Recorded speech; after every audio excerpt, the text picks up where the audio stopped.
A vida começou na água. Foi nela que surgiram os primeiros organismos que depois evoluíram por milhões e milhões de anos, dando origem a todas as espécies de plantas, animais, bactérias, insetos e tudo o que é vivo que conhecemos. Mas sem água, nada sobrevive. A vida acaba, o planeta morre. Um ser humano necessita de 1,5 litro a 3 litros de água diariamente, apenas para permanecer vivo. Porém, o consumo não para por aí. A Organização Mundial da Saúde aponta que uma pessoa gasta cerca de 50 litros de água potável para suas atividades diárias, como, por exemplo, na descarga sanitária, para tomar banho, lavar os alimentos e, claro, beber. De acordo com os dados, um brasileiro, em média, consome cerca de 187 litros de água potável. Um europeu consome 200 litros e um americano ou japonês, 350 litros. Parece muito para um único dia, e é. Enquanto isso, na África já existe falta de água potável. Um africano tem disponível apenas 20 litros desse recurso por dia. E cada vez mais temos menos água disponível no mundo. O planeta Terra poderia ser chamado de planeta água. 71% de toda a superfície do planeta é coberta por água. Então, como pode faltar água? É uma aparente abundância.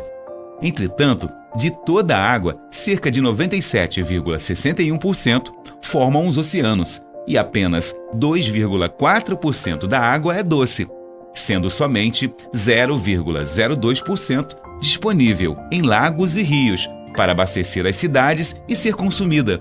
E ainda assim, uma grande parcela encontra-se poluída, piorando mais a situação.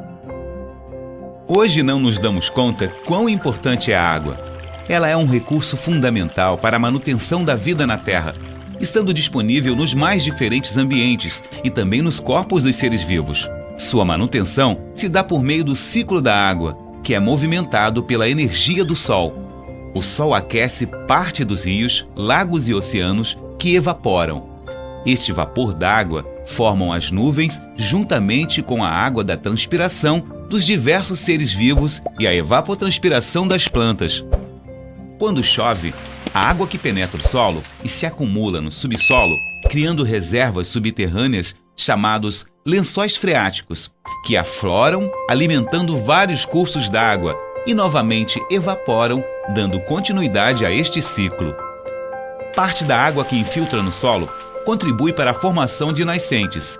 Já a água que cai no solo e não se infiltra, escoa superficialmente, formando os riachos e rios. Então, é a partir do lençol freático e por meio de uma rede de drenagem que das áreas mais altas para as mais baixas, a água escoa, concentrando em um único ponto, formando um rio principal.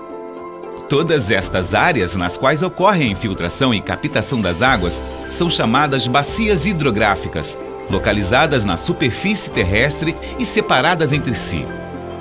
O grande problema é que o homem tem feito intervenções ao longo deste ciclo. O alto consumo de água faz com que a quantidade disponível para a evaporação diminua, e com o desmatamento ainda perdemos grandes volumes de água vindas da evapotranspiração das florestas. Ao impermeabilizarmos o solo, diminuímos sua infiltração e perdemos em volume nos lençóis freáticos. Todas as mudanças e intervenções sofridas pelo ciclo da água influenciam de forma negativa na quantidade e na qualidade da água disponível para a manutenção da vida na Terra. Por fim, fica a pergunta: como explorar infinitamente um recurso que se mostra finito? Se não o conservarmos, com os cuidados que a própria natureza nos exige, essa é a pergunta que vai nos calar.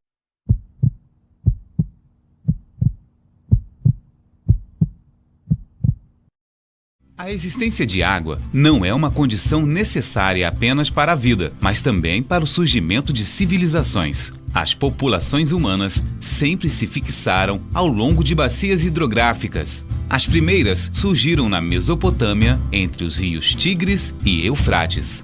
Os egípcios construíram suas cidades e desenvolveram sua agricultura na bacia do rio Nilo. Os hebreus surgiram na bacia do rio Jordão e os chineses, que se desenvolveram às margens dos rios Azul e Amarelo.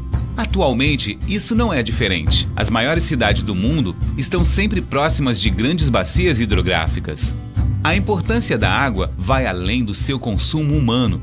Ela é fundamental para a agricultura, geração de energia, atividades fabris, saneamento básico, entre tantas outras aplicações. Mas, você sabe quais atividades consomem a maior parcela da água no Brasil? Talvez você pense ser o consumo para beber.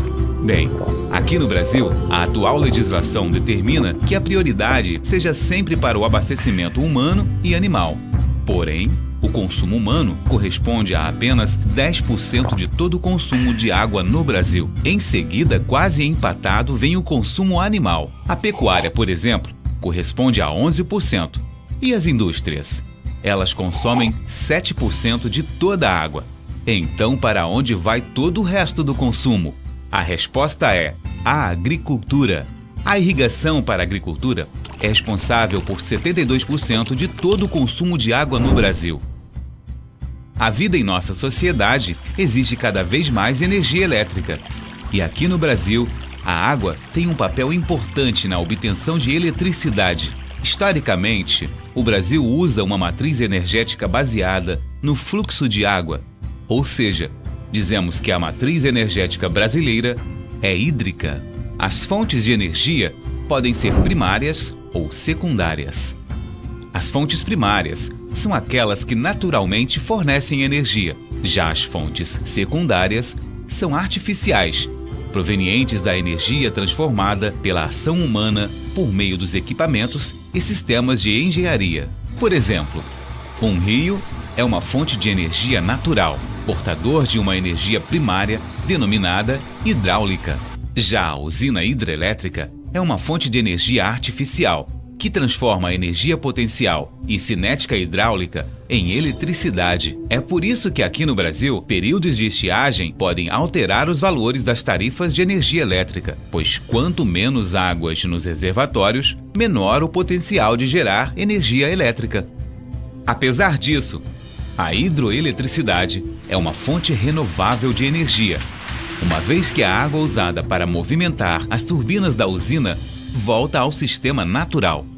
Já sobre o consumo humano, é importante lembrar que a água desempenha um papel essencial em quase todas as funções do corpo, como, por exemplo, digestão, absorção, transporte de nutrientes e excreção de substâncias.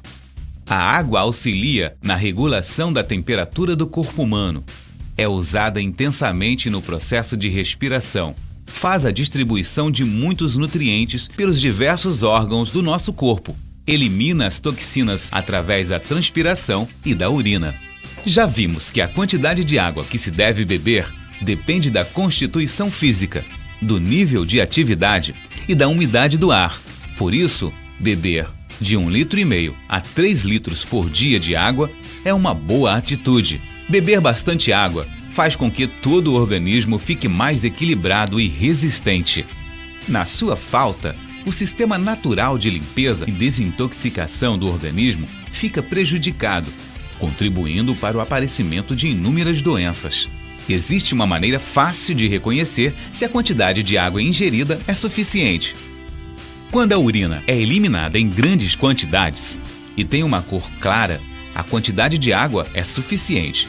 Se, pelo contrário, a urina é eliminada em pequenas quantidades e tem uma cor escura, é necessário aumentar o consumo de água. Agora vamos falar da atividade humana que mais consome água: a agricultura. E temos duas notícias sobre isso. A boa notícia é que a irrigação permite o abastecimento mundial de alimentos, aumenta a produtividade e a oferta de produtos agrícolas. A má notícia é que também é um insumo que mais desperdiça outro recurso essencial à vida: a água. A agricultura é vista pela Organização das Nações Unidas como alvo prioritário para as políticas de controle racional de água. Segundo esta organização, cerca de 60% de toda a água utilizada em projetos de irrigação são perdidas por fenômenos como a evaporação. Ainda, segundo o órgão, uma redução de apenas 10% no desperdício de água em irrigação poderia abastecer o dobro da população mundial dos dias atuais. Apesar da agricultura irrigada ser o principal uso no país e por isso requerer maior atenção dos órgãos gestores, visando ao uso racional da água, ela resulta em aumento da oferta de alimentos e preços menores em relação àqueles produzidos em áreas não irrigadas, devido ao aumento substancial da produtividade, ou seja, a água é fundamental não só para o consumo humano ou a geração de energia elétrica, mas ela é também indispensável para garantir a nossa alimentação diária. Então pense nisso e não desperdice alimentos. E aí? Tá com fome?